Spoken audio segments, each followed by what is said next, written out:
Welcome to Treasure Valley Podcast. I'm Chuck. Today's episode is brought to you by LowerGentry Studios. The first episode of LowerGentry Studios web series, Canyon County, will be available for viewing on YouTube on December 19th.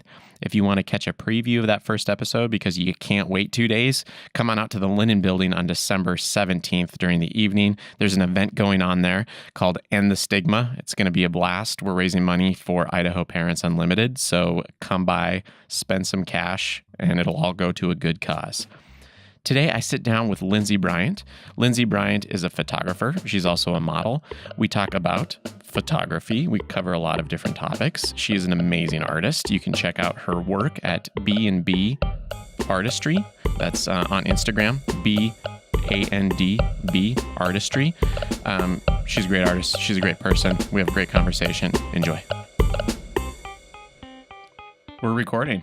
Nice. Welcome. Thank you for coming on to chat, Lindsey. Yeah, thanks for having me. So we should probably talk about photography. I think that would be a good topic to hit on. So we met, you and I met before, we met right before I started filming Canyon County, the web series that we're working on right now. Yeah. And then you were nice enough to come out and do some shooting. Yeah, which was super impressive. The shots that you came out with, it made me realize that like the lighting must be okay that we have on the set because your pictures turned out well, and I got to see those before we ran any footage, so that was pretty awesome. But I was also looking at your Facebook and your Instagram and your model too, and I wasn't aware of that. Yeah, it's just something I kind of fell into. Which one do you do first? I was a photographer first. Okay. For a while, for probably about 4 years before I started getting in front of the camera. Okay. And then I've walked runway a couple of times, so that was really fun. I did like a hair show portion for Meraki Salon at the Raw Show, and then do you do your own hair? I'm sorry, I'm jumping all over the place. Oh no, I did do my own hair now, but for the show I didn't. Right on. And then I got called last minute to walk for Amanda Fitch, and she does more like costume type clothing, and so that was really fun because I got to kind of be in character. I was a scary clown. Okay, I saw that one. Yeah, it was a lot of fun, but just a lot of things out of my comfort zone that I never thought I would be in front of a camera or doing anything like that. So, how long have you been a photographer? For 6 years now. Dang. What did you do before that? I was a stay-at-home mom and went to school, and I've done sales jobs my whole life. So right on. So that's probably good. You have your own photography business. Yes. Nice. Yeah. And business is good? It is. It's been so busy this year, and I'm very grateful for that. Do you do mostly like weddings, or what is the bulk of a photographer's life here in the Treasure Valley? I'm just curious. I can't speak for anyone else because we're all so different. Like I have a friend who specializes in weddings, but for me, it changes every year. I was going to specialize at one point because concept photography is really where my heart and soul is, but I can't. I just love the challenge of every type. So I just take whatever comes that year. So one year I'll shoot a lot of weddings. Mm-hmm. Another year it'll be boudoir sessions, or I've had more concept sessions this year. So what's concept? That seems pretty open and vague. Right. Conceptual sessions for me, I would describe it as like photography that really tells a story. And I use a lot of special effects editing in those types of sessions, so it takes a lot longer for me editing-wise. Okay. And then there's usually costume and a lot more makeup or special effects makeup and props involved in concept sessions. Okay, so by special effects, do you mean like after you take the shots, you add stuff? Yeah. Okay. What does that look like in photography? I just picture like all the Photoshop jokes like right on Reddit and on the internet. Yeah, just pretty vague. So like let's say one year I had a concept session with two best friends, and one was a voodoo priestess and the other one was a gypsy. So in editing, I took the gypsy and elevated her and like shrunk her down to the size of a doll and like added magic and stuff. So it just completely depends on what type of session it is. So you're on top of that Adobe Photoshop then? Yeah, it was a lot. It was like learning a new language to learn that don't program. like Adobe. No. Adobe is just is the bane of my existence. It seems like it's anytime they update it, it's like a whole different thing. Because like my brother and I use it all the time for Premiere and video editing. Okay. And then the sound editing. And it seems like they update it and they move things around arbitrarily, and I can never find anything that I just knew how to use. Keeping you on your toes. Yeah, it's so obnoxious. Yeah. And it's like only like a handful of things that you actually use. It seems like they have all these tools. I don't know. They drive me crazy. Yeah, there's still a lot that I have to learn, and that's the challenge of it that I love. So do you want to do... So I know I've been asking questions, but have you ever watched the show before? Well, the podcast. I haven't. Okay, so I do. Am I allowed to say that? No, that's fine. You're not one of the dozens of subscribers that frequent Treasure Valley podcast. I will be now. Oh, nice. So usually it varies so much. I'm figuring it out, but right now I've been doing 10 questions. Okay. For the guests, and they go all over the place. So I don't know much about photography. I'm really interested in photography. I like the camera that's on you. I just picked up like 6 months ago because I'm trying to figure out lighting. But I'm assuming you're an expert, so you're going to be able to answer some of my questions. And if not, you can buzz and say pass. Who's a famous photographer that shifted the paradigm? Oh, that's difficult. I love Ansel Adams' work, and he does like landscape stuff. But he can draw more emotion out of a landscape than I can most people. So there's just something that I connected with his work. Is there something different between... I mean, obviously there's something different between landscape and portrait photography. Is that... So you focus on the portrait aspect? Is that... Yeah, I think I was afraid because that's where I started with portrait stuff. And so I just kept with what I was getting good at. Mm-hmm. But I've pushed myself to go out of my comfort zone and take more landscape. Like say I travel to the coast or something. Mm-hmm. It's a whole other ball game though. It's different. I can imagine. It seems like, so I just got my first lens. I didn't know how any of this stuff worked. So I got like my first decent lens I jacked it off of my dad's, he's got a Konica from like the 60s. Nice. And so we had it up in the attic, and I got a lens adapter for my new modern camera, and it just put it on there, and I'm like, oh my gosh, like if I open this up, like you can't, like everything's blurry. I'm like, oh, that's one of the tricks. Yeah. Not a trick, quote unquote, but I guess like something that you use to focus in on what's going on the subject. And I didn't realize that that's like what made portrait photography interesting in a lot of cases. Yeah. Is that the background is just out of focus. And the bokeh. I didn't even know any of that stuff. So I started messing around with that, and it was super fun. But then, I guess it would be the framing on the landscape that would make it. I don't even know. Yeah, the lenses are so different. So you're talking about a portrait lens, and they don't really get much bigger than like that. Mm-hmm. No one can see what I'm doing, but yeah. Well, they can if they're checking it out on YouTube. So it's like goes about 4 inches, and then like. If you want a good shot of, say, a lighthouse or something, the lens goes to like this. Like a 2-foot lens? Yeah, like Dang. one of my lenses is a 70 to 200. Okay. And I would love to be able to take pictures of the moon that are better, but the lens that I want is like a 4 to 600. So it's like, it's a huge lens. And it costs a lot of money. So I have to be really serious in making enough money off of landscapes for me to justify buying something like that. And there are no residents on the moon that want to purchase your photographs. I'm not selling many prints of any of that. Yeah, that's got it. I was looking at the lenses, and that is intense. Mm-hmm. So we film on just like a run and gun setup. That run and gun setup right there, the one that's pointed at me, is just it's like a 10 to 100. F2.8. Okay. And so it works for like a lot of different situations. You know, like you can zoom in and it's fine, and it's got some depth of field and stuff like that. And then when I got this one, and I'm like, oh my gosh, like that's a lot. Yeah. The lens that it came with is just kind of cheap. Yeah. Nothing against Panasonic, but it was like an inexpensive camera, and then they like throw one in there, and you're like, oh, okay, well, this is fine. But if it gets too dark in here, like it doesn't work very well. Yeah, and that's the other thing I noticed about portrait lenses. I'm mostly self-taught. Like, it's a very competitive field, so people don't want to like offer advice or help you make money on the market. So what I've noticed in my experience is that portrait lenses actually open up more. Like, so instead of an f2.8, you can go all the way down to 1.2, which is what my lens is. Yeah. And I can pretty much shoot in the dark and still be able to see things. And I love the moodiness that I get out of that. Yeah. So it's not so much even the blur, but the ability to pick up more light in those portrait lenses that I like. And so I spent as much on my portrait lens, my 50 millimeter I have now, as I did the body of my camera, because I love that lens so much. Yeah. But you can get good lenses for pretty cheap. Like the first one I shot with my Canon 50 millimeter was a 2.8, and I think it was like $50, but the glass was still decent. So. Dang, that's not bad. No. Well, they're out there. Mine was free. I just jacked it out of an attic. That's nice. Yeah.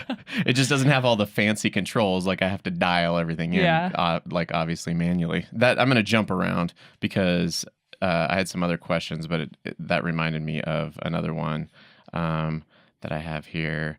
And it has to do, are smartphones good or bad for photography? That's my question for you.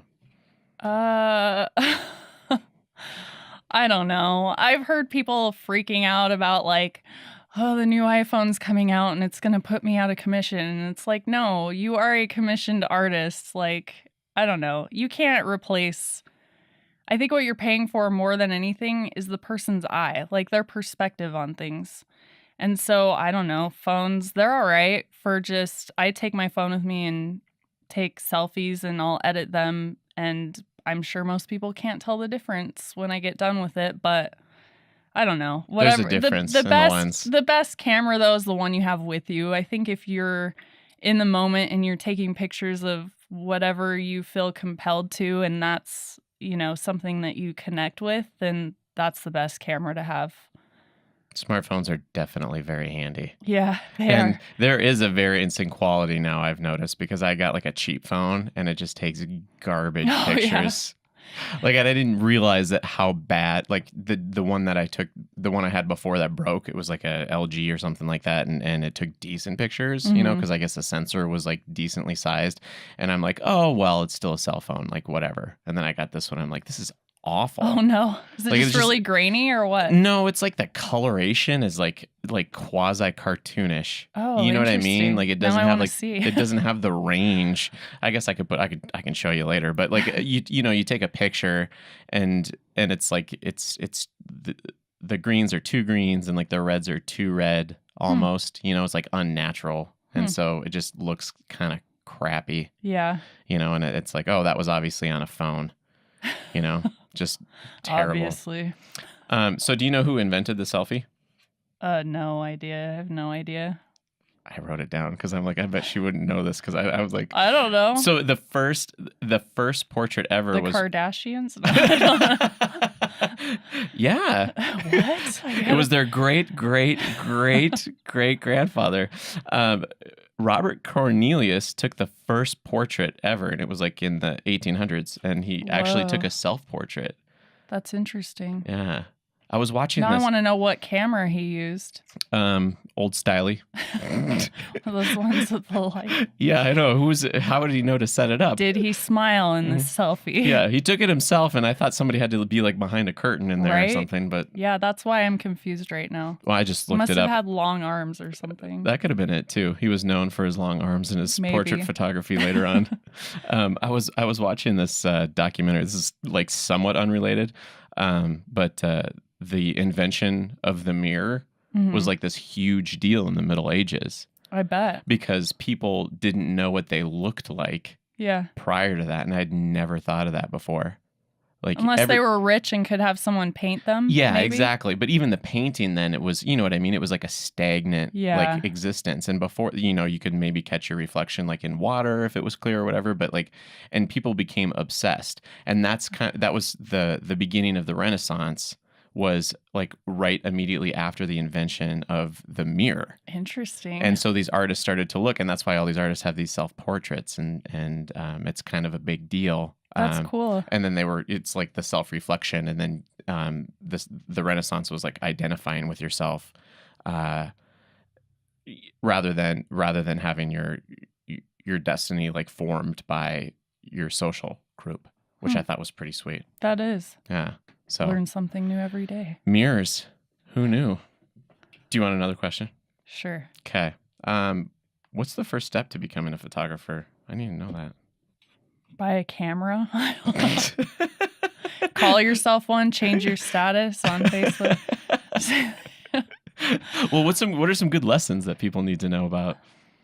Oh dear, I don't know. Are you allowed to do this though? Because now you just said trade secrets. So you're like, nobody would ever give me any information. I don't know. I'm like asking a magician is this tricks. Yeah, it's such an interesting thing to even think about. Sometimes I'll sit there and think about it, and like people don't pay me until recently for an actual tangible product that they put their hands on. They're paying me for ideas or to be a mirror that they see themselves in a certain way.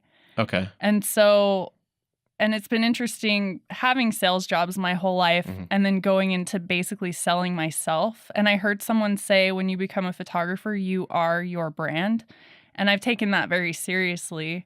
And I've tried to kind of accommodate my modeling stuff. I feel like it kind of pools in there with my photography too. Because you can get that style out there so people can see that almost? Yeah, or like if I want to be an artist, I also want to be art if I'm being shot. And so that's been the most important thing for me as a photographer is just like quality and giving someone something that maybe they can't do themselves. And it's been a really interesting process, the whole thing. So I don't know, like if you want to run a business, I practice a lot. I don't know. I've been kind of selfish, I guess. Like I kind of just do whatever I want and then people pay attention to that. Like one day I wanted to just do black light body painting and my husband comes home and I just have all this paint and he's like, what are we doing? And I'm like, you're shooting me. And I painted myself and then a ton of people loved it and booked sessions doing that. So I just kind of follow my intuition with what I want to do. And then I feel like people trust me enough to come to me with maybe their ideas or I know this is so tangenty. I'm like going off on all this. No, I'm interested in that. And before you get too deep, I want to know so you did a session with paint on black lights? Yeah, so I bought a few black lights on Amazon and a bunch of black light paint and then I just painted myself up and my husband took pictures of me and I posted them and then a bunch of people were like, oh my gosh, I want to do sessions like that. And then that's all I did for a couple months was just black light sessions. Yeah. So how do you light that? Just black lights? Yeah, you just play around with it and the different colors they resonate differently with light. So you just move it while you're doing it. Okay. And does that pick up like the person's like frame? Like the outside of like... I spent a good 2 hours painting people before. Dang. So they had like, everybody was unique and had their own patterns or whatever painted on them. I painted one of my friends as Venom. And we did a session that way with black lights. So is this all on your Instagram, or do you have to be careful with the people that I suppose that you book that don't necessarily want to have their stuff shown? Yeah, I ask. Okay. I ask them if they're okay with me posting, and I don't always post people. My boudoir photography is a good example of that. Like a lot of people will book that, and I've shot a lot of it, but I don't post it all the time because they're doing it for gifts or they're just doing it for themselves. So I keep that on the DL. That makes sense. With whatever they're comfortable with. Yeah. So how do people check out your stuff? Instagram? Instagram has been a good one. And what's your @? I'm like, what is it? I changed it. It's B&B Artistry. Okay. And it's all spelled out. Cool. And word of mouth has been a big one this year. Yeah.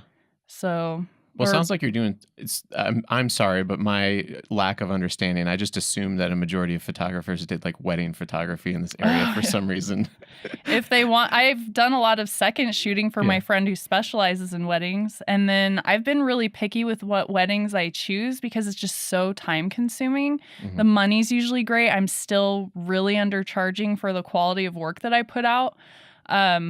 I just have a big heart for people and I want people to have nice images and not have to like sell a kidney to do that. But yeah, it just depends on the photographer and who likes your stuff. Do you have anything upcoming that you're super excited about? it changes constantly what I'm shooting. Like I'll book out like maybe a week or two in advance. The only things that book out far in advance are weddings. Okay. So I'm just excited for whatever's coming down the pipe. Have you come up with anything else like quirky, like the black light? No. It's boudoir season coming up, so I'm anticipating a lot of that. In the that. winter? Yep. Oh, okay. Because everything's indoors. Like, no one wants to go outside and shoot anymore. So that's been a big one during winter for me. I suppose that makes sense. Yeah. The boudoir photography outdoors in Idaho might be shut down pretty quickly. And then with Christmas and Valentine's Day coming up, that's also a big push for that. That makes sense. Mm-hmm. That makes sense. So that was because I was looking at some of your pictures last night. How does one maximize sexiness in a portrait? There's gonna be a lot of uhs in this. Maximize sexiness. Well, do you have like an objective series of steps that you run through, or is you just feeling it out? I am so emotive. I'm very like, my process is really organic. I don't like to pre-plan anything because I feel like my strength is feeding off of other people's energy. Okay. And kind of getting that chemistry with the person that I'm shooting and then going with that. And it affects my editing style too. I can never guarantee that one session is going to look just like the next because it's all based off of how I feel about that person or what kind of energy that person brings to me in the session. So I don't try to push the sexiness too much. Like for boudoir, for example, that's something that you would assume would be sexy. So for me, I feel like there's a really fine line there between like softcore porn and like boudoir. Okay. And it's like one you have to be careful with. So I just don't like doing anything too vulgar. I try to keep it kind of romantic. And if the person has a great mouth, then I'll probably focus more on like close-ups in this area of the face. Or if they have great legs, I'm going to go down to the ground and upshoot and just accentuate what makes them sexy, if that makes sense. I was reading something about the French, and like French women are like known as like being like inherently like very attractive. Mm-hmm. But I guess in their culture, that's something that they do culturally, I guess. This was just like off of like a blog I was reading, so I don't know. But anyway, so like a lot of times like people there in France, they will, whatever quality that they deem on themselves to be the most attractive is they will actively dress or do whatever, present themselves accentuating those qualities. Makes sense. So that's everyone should do that. I think they should too. We should just adopt that as I like that idea because it's like classy. Yeah. It's a classy way to think like about things. there's clothes that fit and flatter every body type. I feel like there's a style of photography for everyone. I kind of like how you're definitely coming up every time I ask a question. You're still going to that paradigm of you are looking through your eyes, interacting with a person, and creating a situation more so than just photographing. Yeah. That's pretty awesome. How did you come to that revelation? Probably just so when I very first started doing photography, I had a session with a photographer, and I was going to Pocatello to redeem that session. And during the time I was going to be there, it sounds like I just picture you like getting it out of a cereal box. You're I'm like, here to redeem it. Lucky Charms. Oh, I can be a photographer. I just got to go to Pocatello. So while I was going to be there getting this session taken of me, I was also going to take photos of my friend Lisa and her family. Well, about a month before I went there, my friend Lisa was shot and killed by her husband with her daughter asleep in the next room. Yeah, it was a murder-suicide. And at the time, I was in a situation of domestic violence. And so it was a huge wake-up call for me. And I felt this responsibility on me to, even though I was in a situation like that, to bring some sort of awareness to domestic violence and what these people are going through. And it was terrifying, but through that experience, so I went to Pocatello and I redeemed my session, and we did an awareness session on domestic violence and just seeing how impactful that was, I realized that it wasn't just taking pictures. It is about the relationship that you have with other people or the awareness that you bring to the table. And there was a time after I left that relationship where I was diagnosed with post-traumatic stress disorder, and I was working through that in therapy. And my photography took this violent turn. Like, I was using a lot of blood, fake blood, and doing a lot of like special effects gore stuff.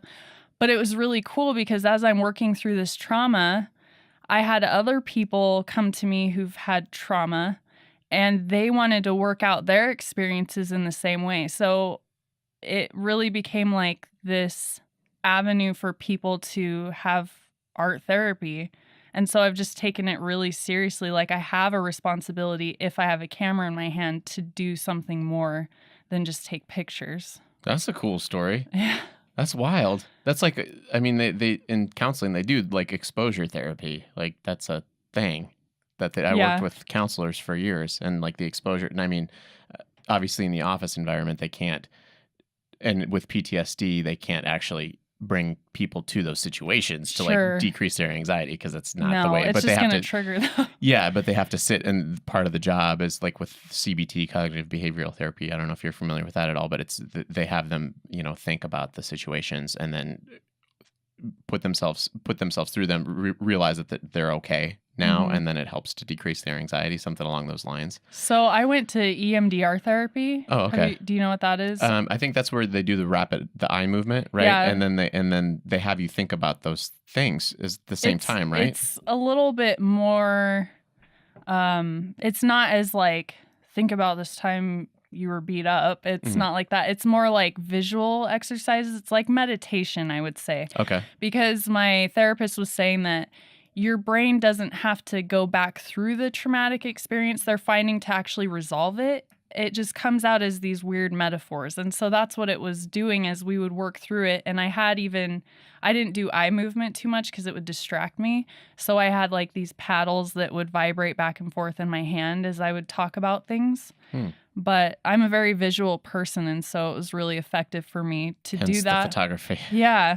But it also helped. Like, I got a lot of crap for doing all the gore stuff. I'd get like hate mail from people and like threats and stuff. But yeah, it's crazy. But it was really therapeutic for me, and it helped other people. And so that's the only thing I care about. Yeah, who cares what other people think? That's ridiculous. Yeah, I can't care. Especially knowing this. Well, nobody knows the situation. Obviously, is this like social media backlash that you're talking about? Yeah, like I would post on, like I had a friend who had a miscarriage, and she booked a session with me, and she used like a dead rabbit or something.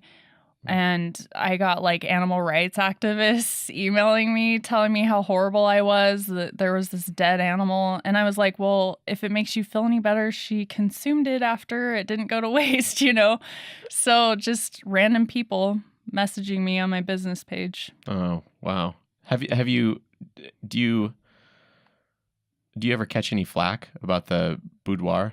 Oh, yeah. Okay. And I get flack from anything I do. It's like people either love me or they really hate me. There's no in between there. But it's got to be good though. If it isn't, like, sometimes I feel the biggest insult, if you're an artist, is to have somebody not react. Yeah. Yeah, I don't care. I've had to like just shut that off in me. I can't care. I just do. And a lot of people give me crap about my modeling because I've done like really risque boudoir stuff, or, self-portraits are a great bookmark for me as an artist because I don't communicate very well when I'm having a hard time. And so for me, photography's become a form of communication that really helps me process whatever I'm going through. And so I'll take a lot of self-portraits, and I've had people just like, you're vain or whatever. They want to tell me about it, and I just don't care because it's not for anyone else. I don't pick up a camera or step in front of one or do anything I do as an artist to please anybody. How do you feel that fits into like, you have a personal story, obviously, as far as escaping domestic abuse. Like, how does that fit into the Me Too movement? as far as like what you're doing? I'm just curious. How's it fit? Because I'm just like it seems Did like you see a post on my Facebook? No, I didn't actually. Did you make one? I don't even want to get into that. Okay. How does it fit into the Me Too movement? Yeah. I feel like it's obviously pretty empowering for you, you know, and people, I just feel like people might misconceive like what you're doing with, like if you are doing some risque artistic expressions with people, they might not see that is empowering for some reason. Sure. Is that correct, or am I just yeah, but again, I don't care what they think. Oh, okay. Like people are going to get offended or think whatever they're going to think about me or what I do. Mm-hmm. So I just don't care. You're just out there to help people. Yeah, and I feel like I spent so much of my life trying to please everybody else and trying to fit in these boxes and stay small. And I'm tired of staying small. Like, that's not who I am. And so I'm just... What do you mean by stay small? Like, dull myself down so people aren't offended by me or they feel more comfortable being around me because I'm fitting a status quo. And I have a lot to say. I think I have a unique perspective on things. My brain correlates information differently than other people, and so I'm just at the point in my life where I'm just gonna be me. Good for you. Yeah, I mean that's everybody should do that, but they don't. I don't think a lot of people know who they are.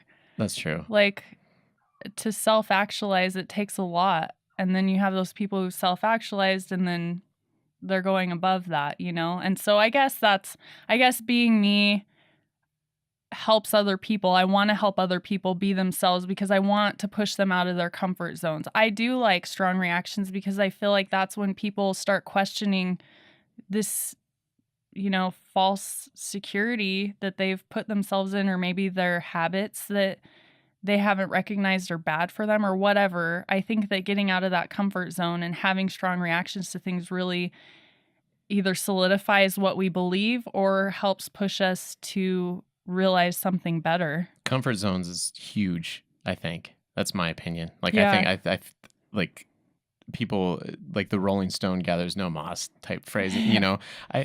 It drives me crazy sometimes when I see people kind of like checking their boxes through life. You know, it's their decision. Sure. You know, or whatever. But then to look at somebody else and be concerned about them because they're not fitting in the certain mold that they've set for themselves.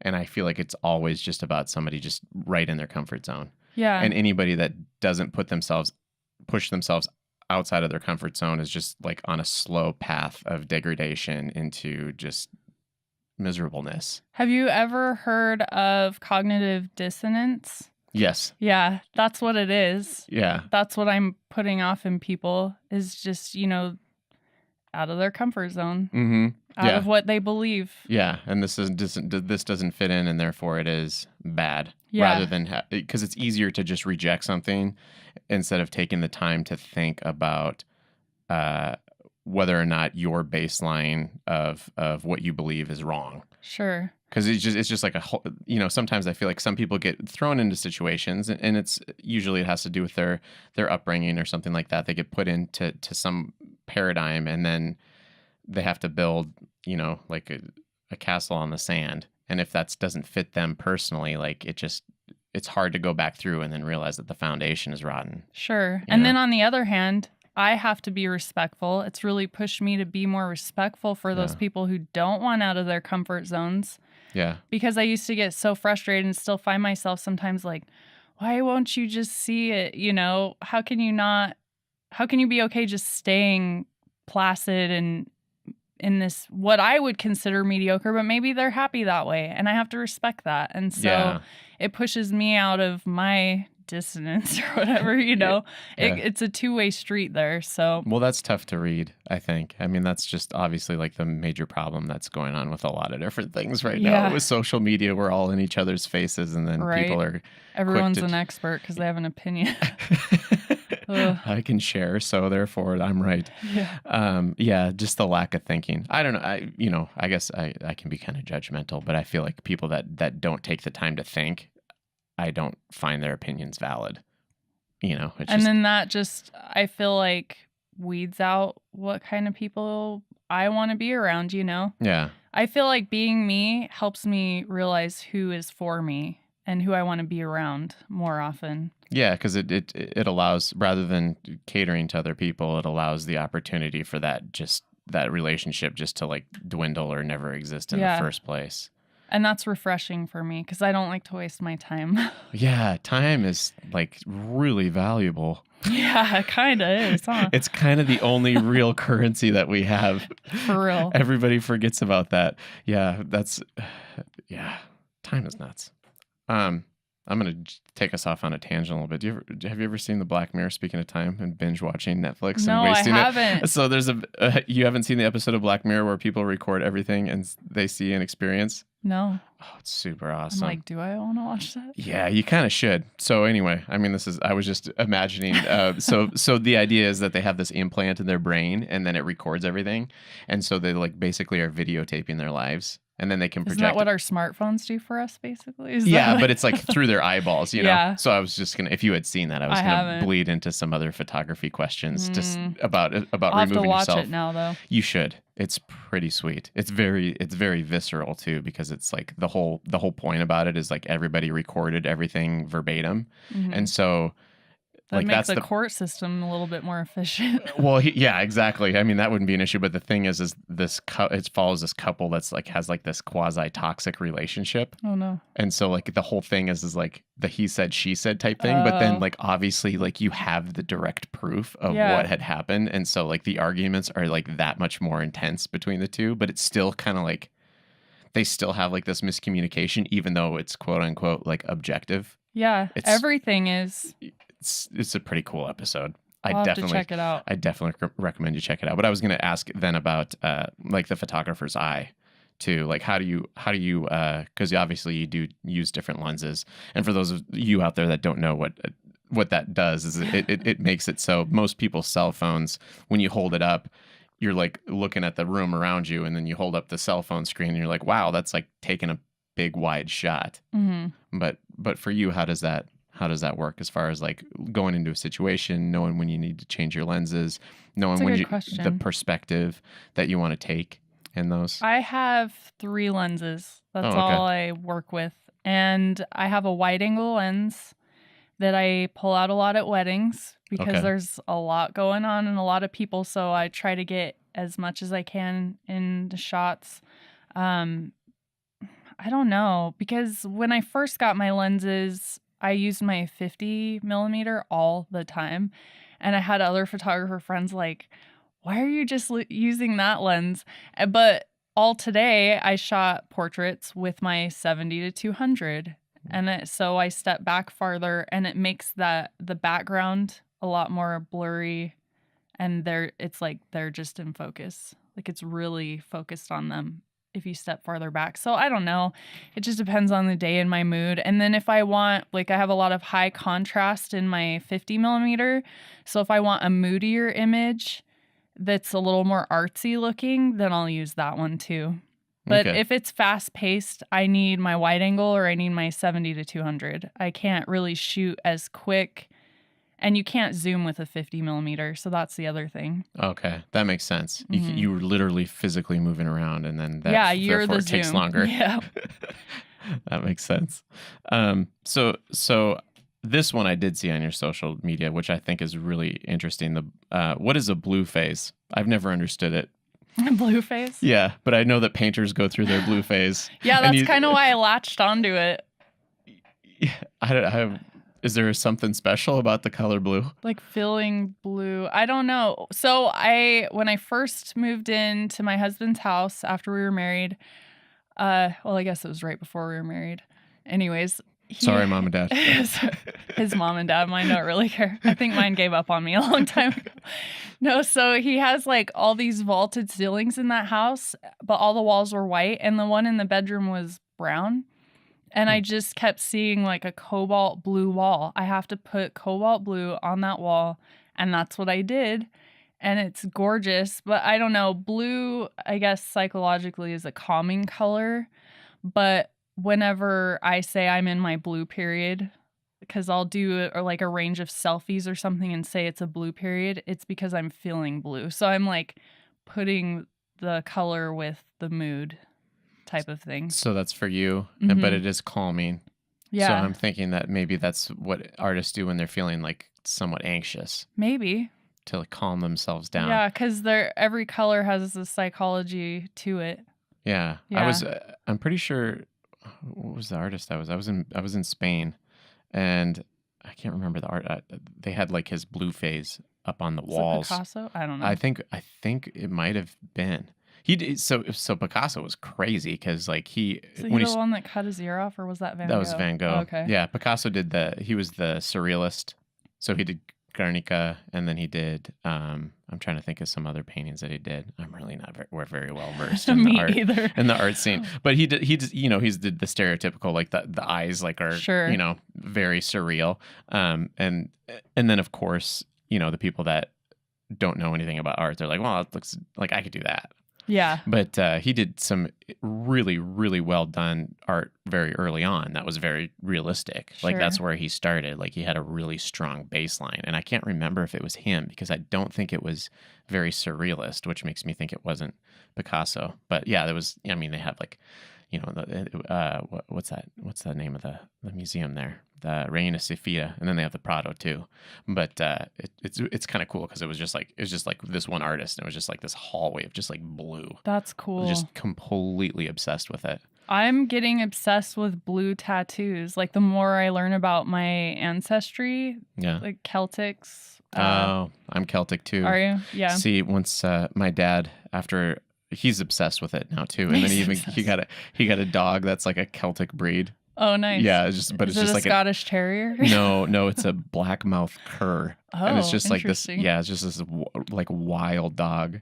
So he picked it for the breed, and it ends up being a gigantic handful. That's funny. Yeah, it's like maybe you should have just gotten whatever, like a collie. It's like, no, I want this one dog, and it's like completely bananas. Interesting. It's like just high energy or what? Yeah, it's kind of like built like a muscular greyhound, so it like can run like probably like almost 30 miles an hour. That's It cool. escaped from their front door when I was leaving on my motorcycle, in September, and I'm driving down the road, and I look in the mirror, and there's like this little. I mean, she's like 30 or 40 pounds and probably about 18 inches tall. And I look, and there's this little dog just like catching up to me, So I had to like stop and turn my bike around. I'm like, no, follow me back because we're not going to get hit by a car today, but just like totally spunky. So anyway, so just be careful where the Celtic obsession leaves you because you might end up with a dog for 15 years. I have plenty of like, children. Yeah, my husband's put his foot down with dogs till our kids are out of diapers. Oh, there we go. So anyway, you found out that you knew you were Celtic, but you've been... I did. My mom's side is very proud Scottish. Okay. We're from the Duncan clan. Oh. Clan Duncan, however you say that. But I did the Ancestry DNA kit, and that was really interesting. Yeah? What did they find out? Or what did you find out? Mostly, I'm a lot of Scandinavian. Oh, and okay. then I have like Spaniard and South American, which comes from my biological father's side, and then like 1% African. Really? Yeah, isn't that interesting? A very small mix. Yeah, my parents had it done, and then I was like, well, maybe I don't need to get it done then. But then I found out that you can carry different percentages from each parent, which I wasn't even thinking about, and so I like got really like into like I was obsessed about like genetics for like 2 weeks. 2 weeks. Yeah. And so That's I found, I was just like looking at like the statistics because I got like really into like bell curves and the way that works. And so like fraternal siblings, they say that you share like 50% of your genes, but it actually varies between like 30 something percent and like 70 something percent. Yeah, I thought that was crazy too. Like the huge variation that can go even just between siblings is so interesting. And then like there was a portion of a specific type of Russian Jew that's been showing up in all the females on my mom's side, but it's not showing up in the males. So it has to be sex linked or something. Oh. Yeah, we thought that was really interesting too, because now a lot of us on my mom's side have had that DNA kit done. And it's just popping up in the women. And just randomly. Yeah. So it's not just like this line. It's like it's in my mom's, it's in mine, and it's in two of my cousins, if I'm remembering correctly, that are both female that have done it. Huh. But it's not showing up in the mail. Huh. So Scottish and South American. That's cool. Are you like mostly Scottish then? I can tan. Yeah. Okay. Scottish and Norwegian. Right on. I'm all Norwegian almost. And then like Irish. Okay. Irish, Norwegian, and then I don't know. I got like a lot of different variations of white people in me. Splitting hairs there, kind of. I feel like right. They're all just like in that cloudy area in Europe. That's where all my ancestors come from. I've been thinking a lot about culture. Like that word gets thrown around a lot, and so I really wanted to see what I connected with as far as that goes, like seeing the different variations of what cultures. And so I started looking at art and reading the poetry because I love poems and I write a little bit. So I was curious what I would connect with, and it's been all Norwegian stuff and like Scottish stuff that's like really gotten a grip on me. And then I have like weird sixth senses, like I see the future in my dreams. It's always been that way. And so I've been noticing like a trend in the Norse poetry and like the way that they revered women for having those gifts. And so I just get more and more drawn to that side of it. Well, they have some pretty awesome histories, the Celts and the Norwegians. Well, even our Scottish clan was taken or like came into Scotland from the Vikings. So even the Scot is Viking. Oh, okay. In me. Got it. Yeah, there were, what was the, yeah, because the Vikings went into, I know they went into Ireland quite a bit. Like I think they pillaged everywhere. They were all over the place. They were everywhere. Yeah, all over those northern areas. They were in Canada. Yeah, they say that historians say that they discovered America before Columbus, but didn't like decimate it or anything. They just like learned and traded and then took off. Yeah. Well, they were in that cold climate too. Yeah. So they just followed up, and so they were like in northern Canada somewhere, and then they set up I think they set up a shop or like a little bit of a town. Mm-hmm. That was all they were into human trafficking too, I think, for a while. I think I just read that. Don't quote me, but I'm pretty sure that's what it said. I think human trafficking was like the major enterprise like up until the 1700s. Right? I'm basically certain. Yeah. Well, maybe not. It's gold, but I think that the human trafficking was a big part of getting that gold. Yeah. Dang. Nasty history.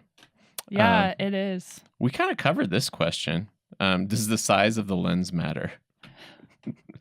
No. You were talking about those gigantic lenses. You need that one that you brought on was like an 18-inch lens. I'm like, what the heck is going on? Yeah, that's my 70 to 200 I was talking about.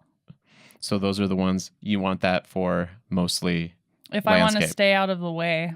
Oh, okay. It's nice too. Like if I'm shooting a wedding. I just imagine like you're like giving advice to like some creeper out there. Just get a really long one and you don't even have to come close to you don't have to get close to your subject. They won't even know you're around. Seriously though. I feel kind of creepy sometimes even though people are paying me. Mm-hmm. I'm like in bushes trying to get that foreground blur and I'm like, this feels wrong.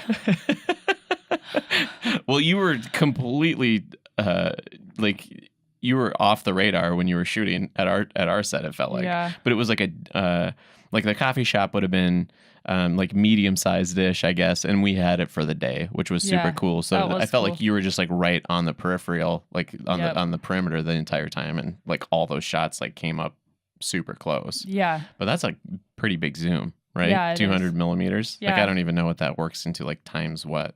But you're getting people's. I don't know. You're getting people's. I'm not a very technical shooter. I'm just like emotional and just do whatever feels right. You don't get your calculator out to figure out like the aspect ratio or anything like that? I don't. How much post-production do you do with with your shots? That's a question I have for you now that I'm thinking about it. Like editing time? Yeah. How often do you get a shot where it's like you get it and then you're like, I don't need to touch this? A lot more lately with portrait sessions. Yeah.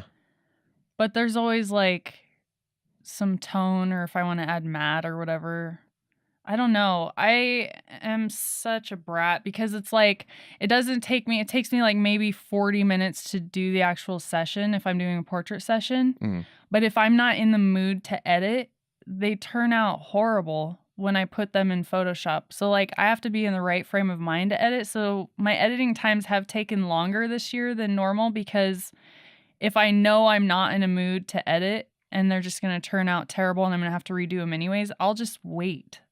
So, I don't know. Sometimes I get it perfect in camera, but I still want to do something to it because I'm a perfectionist that way. That's cool. That's cool. The only reason I say that is because every time I take a picture, I feel like when I put it on my computer, I'm like, oh, if I crop it, it looks way better. Like, I don't know. I haven't mastered like figuring out the size of the box that I'm looking at. Right. Like in the moment, it's like, oh, okay, well, this doesn't have the right ratio. Yeah. Like the third, I feel like I'm refusing to do it, but you put those like thirdsies lines on your screen and then it lines it up, but I'm being stubborn and I don't want to do it. Does that help? Do you ever use that? Yeah, I do. So realistically, like a portrait photo will take about 15 to 25 minutes per photo to edit. Okay. And then a concept image, like we were talking about earlier, can take me a couple of weeks. You spend 15 minutes on a picture on one? Yeah. Wow. But I've spent like upwards of, I don't know, like 72 hours on some of the concept ones. Dang. So it just depends on what I'm doing to it and what kind of mood I'm in. Well, what's a good concept photo that you've taken then and really like torn apart the background? I'm just curious, like what layers are you taking pictures of other things and then putting them in layers? That's a good question.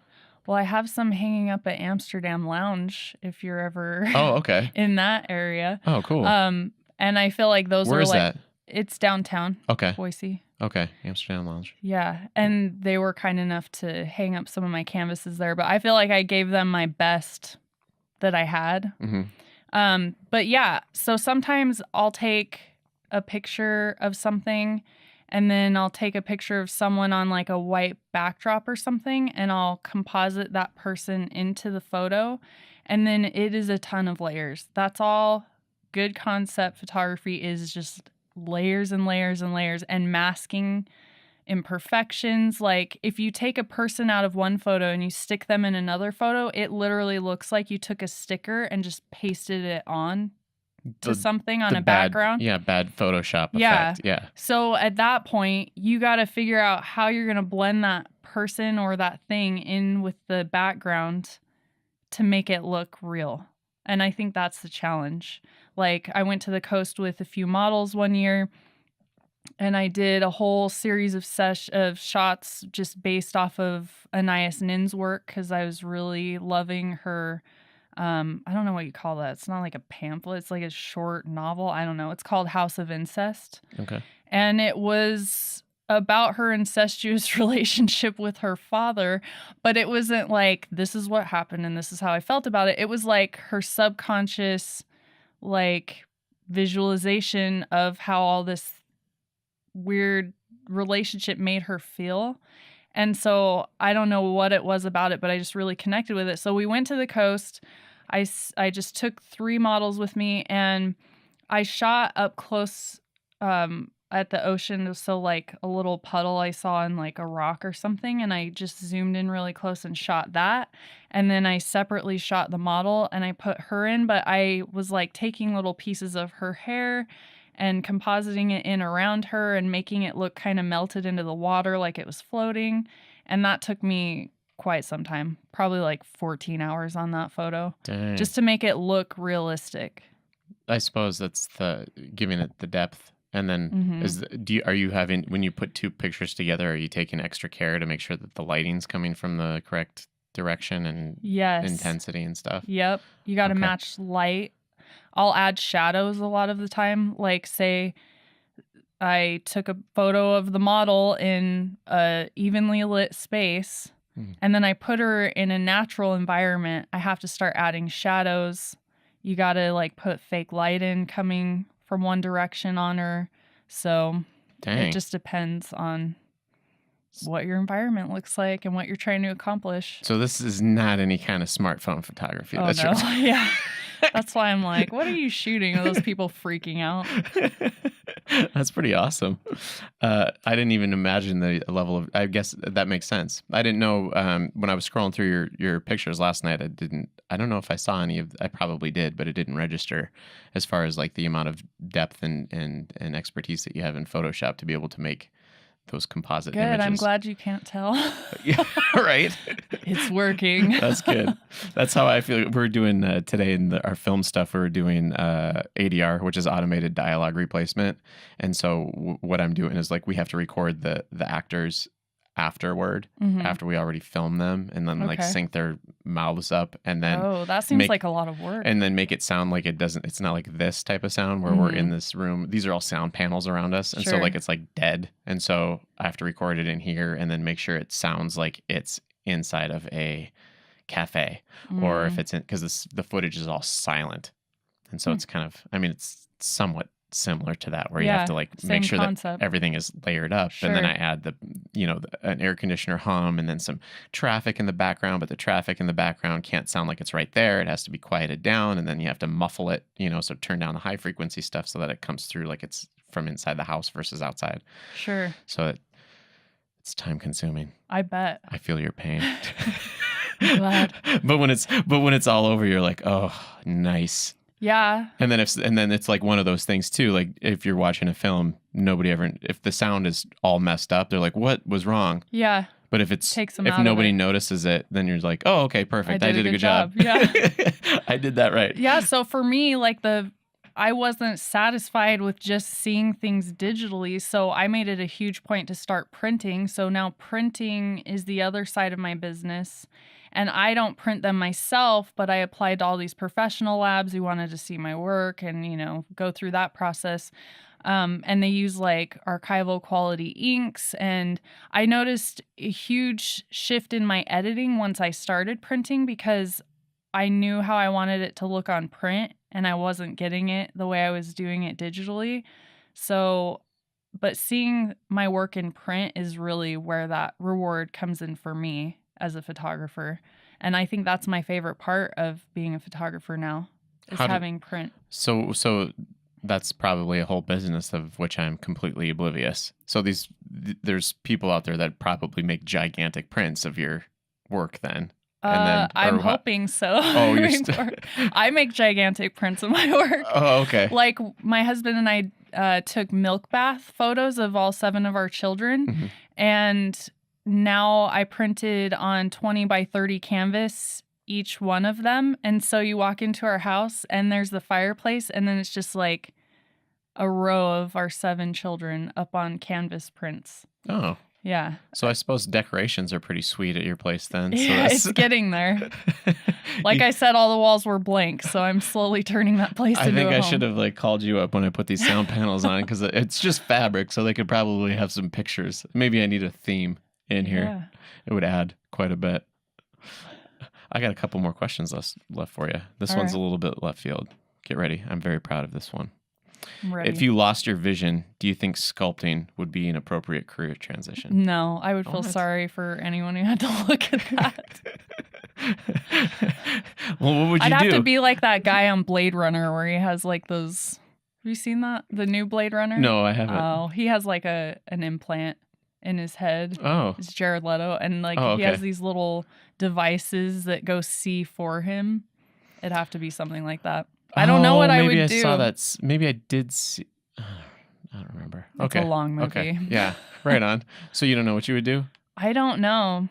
Prepare for the worst. Maybe that's just me being like anxious all the time. I'm like, well, what if my eyes do get worse every time I go to the doctor. No, I don't know what I would do. I hope that's nothing I ever have to deal with. But I have other things I do, like I sang in the opera when I was younger, so oh, really? I love to sing. Oh, and nice. Well, there we go. That's audio related. I would probably sing, yeah, and I'd probably still write. You're an opera singer? I am a classically trained opera singer. Oh, did we talk about this before? I don't know. Dang. Yeah. So, do you ever dabble in that still? Besides just karaoke on occasion. Yeah, karaoke in the shower or whatever. But my voice has changed so much, like I was a high soprano and now I'm a low alto, high tenor. Oh, okay. So this was when you were like a kid? Yeah, I was from 3rd to 6th grade. Okay. Yeah. Oh, wow. And then I sang in madrigals choir in high school. Wow. But that's impressive. I've always been impressed with people that have that level of vocal control. Because like I play guitar, you know, and you tune the guitar. You Sure. know when it's out of tune. Yeah. And then you adjust the guitar and then it's in tune. You kind of have to do that with your voice too. But but it takes like such a level of control, and then to like start out like, because I'm not a strong singer, obviously, hence the jealousy. But to be able to start out and be like have like a note in your head, and then like if I have to sing it, I'm like, you know, and then you get there, you like dial it in, but it's still not quite perfect in that fluctuation. Yeah. There was this I knew this classically trained singer one time, and I was like, it was like right when I got my first smartphone, and I'm like, oh my gosh, there's a guitar tuner on here. This is amazing. And she's like, oh, let's test it out. And then she like grabs it and she's just like, and it's like a perfect G. Like, and I'm like, wow. I'm probably not that good anymore, but I've been singing to my children their whole lives, like even in utero. And my son has the voice of an angel. That kid can nail it. Like he hears his, I don't know what you call it in the music world, but like he'll hear a song and be able to nail it. Like this, perfect pitch? Yep. Perfect pitch. Oh, that's awesome. And he's amazing. And that's nothing he's ever been taught. It's just natural to him. And I was similar at that age. Oh, okay. But it's something that, like, for me, I have to keep hearing things and practicing where it's more natural for him to do. That's cool. Yeah. That perfect pitch would be a sweet gift. Yeah. So you got him in lessons and stuff like that too? Or you just throw him up on stage? No, he'd probably love it. He likes that kind How of old attention. Is he? He's 12. Well, 12. I mean, you can make tons of money on that then too, right? No, I'm not even putting. You're like, no. He's like, he idolizes the 1975 and he loves Panic at the Disco. So he's always singing those songs and he's trying to learn on YouTube how to play the guitar. Oh, sweet. Yeah. Disco music is amazing to me. Yeah. I love it. It's got that, I mean, obviously it's kind of like a white person's like funk music. Yeah. But I just love those funky beats in the background. And then, yeah, that was my jam growing up. And then 80s, anything that was super funky in the 80s, Talking Heads, that kind of stuff. They were awesome. Are you ready for the last question? I'm ready. Sweet. What has been your favorite photo session ever that you've ever done? You've ever been a part in the subject or been photographing, or both? That's the hardest question you've asked me. That's why it was last. I don't know. I take something unique from every single session I do. And I feel selfish almost coming out of every session, even just family sessions, because I just enjoy people so much and the ability to be a part of people's lives in that way that I just love every session that I do. Well, is there one session in particular, maybe if I rephrase it, where you would love to go back and do again and maybe change something a little bit differently because you enjoyed it so much? No. Oh, wow. You're just like completely in a state of flow then when you're in. Yeah, because when you're photographing. I have photographing. There I go again, photographing. That works. Yeah. I know what you're saying. No, I just feel like it's all a piece of my growth. And as cliche as it sounds, it's all necessary for learning and growing and going into the next one being a little bit more prepared, or I don't know. I just love the experience and that people trust me enough to pay me to do it. That's cool. Pretty rad. Yeah. Do you have another step that you want to make then as far as your photography is concerned? Is there? It's all to the print side, and yeah, there are some projects I really want to do more on the awareness side. Like I read a book called Soiled Doves, and it's by an Idaho author.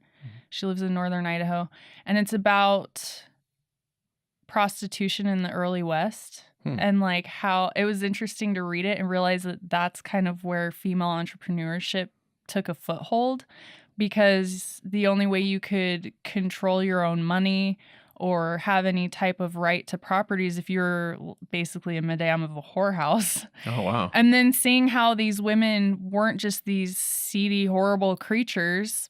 Like a lot of them contributed back to the communities that they lived in with money, or there was a madame of a brothel who, when I think it was the plague or something, smallpox hit, and it was a big mining community, and all those girls were nursing these people back to health because no one else would touch them. And so just seeing like all these great contributions, and then they weren't even allowed to be buried in the same cemetery with the rest of the community. They were just kind of like put off to the side. And so one of the projects I wanted to do, and yeah, there were a lot of horrible aspects to it, like I'm not negating that, but I really want to do a project kind of spotlighting these historical figures and like what Western feminism kind of started out as. What would that look like? I'm curious.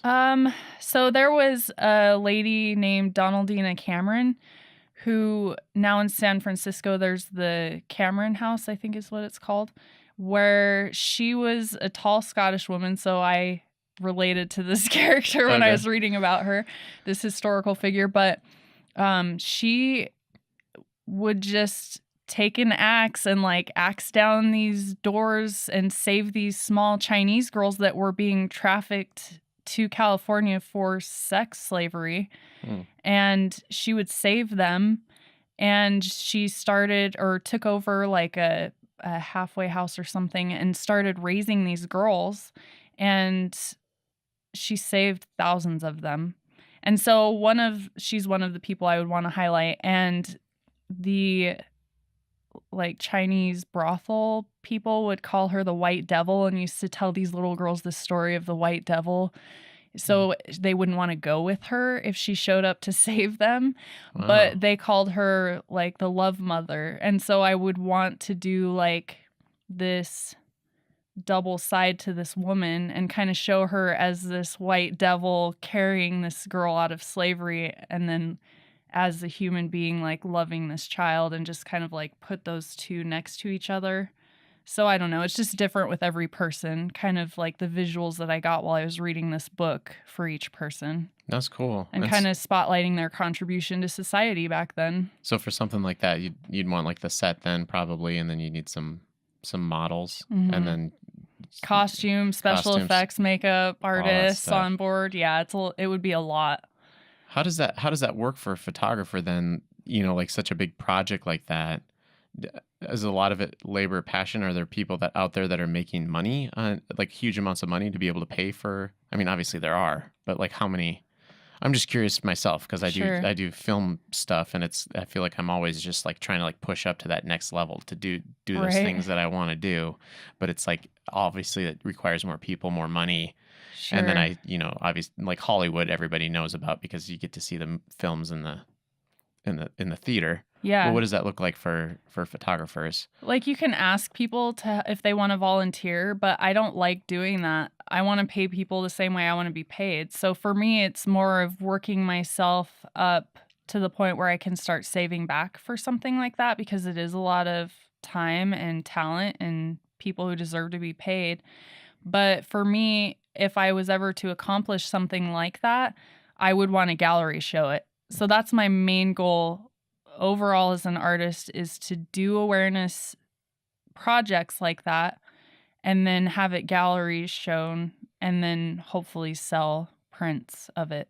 That's cool. Are you so you have stuff on display at Amsterdam Lounge, you said here. Yeah. Is there anywhere else that you have anything on display? No, I need to get out there more. I'm very reserved. I don't know. Reclusive.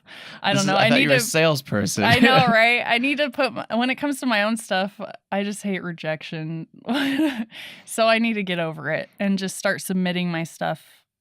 Because I'm sure there's you could somewhere. Find someone to do it for you too, and then you wouldn't have to deal with that end of the business. That's a good idea. You know, because sometimes it's like the delegation aspect. True. After you get to a certain point is like one of the hardest things that I've ever had to learn is to like let go of something. Right. Yeah. Instead of being in control of every single aspect, it's like, oh, okay, maybe you can just take like this one little thing from me. And then when it's your art, you're really protective over it. Oh, so even thinking about that gives me anxiety a little bit, but I'm just at the point where I need to push out of my own comfort zones and start doing what I keep saying I want to do. What does the gallery thing look like for a photographer? Like a gallery, is there gallery tours? I don't know. Are those, okay. I don't know yet. I would assume just having the prints. Oh, the other thing I want to do is start setting up booths at like the Goddess Fest with prints ready to sell and try to, or like the Highland Games. That's I want a to good start idea. because I want my work up in people's houses. Yeah. So that's another one. But I don't know. Probably just submitting like every other artist of other art forms, mediums do. And just trying to meet the right Pray. people and hope that they like you and like your stuff. Yep. Yeah. Cool. Well, that's an hour. Thank you so much for coming on, Lindsey. Yeah, it was fun thanks chatting with you. for having me. And we'll be in touch. Sounds good.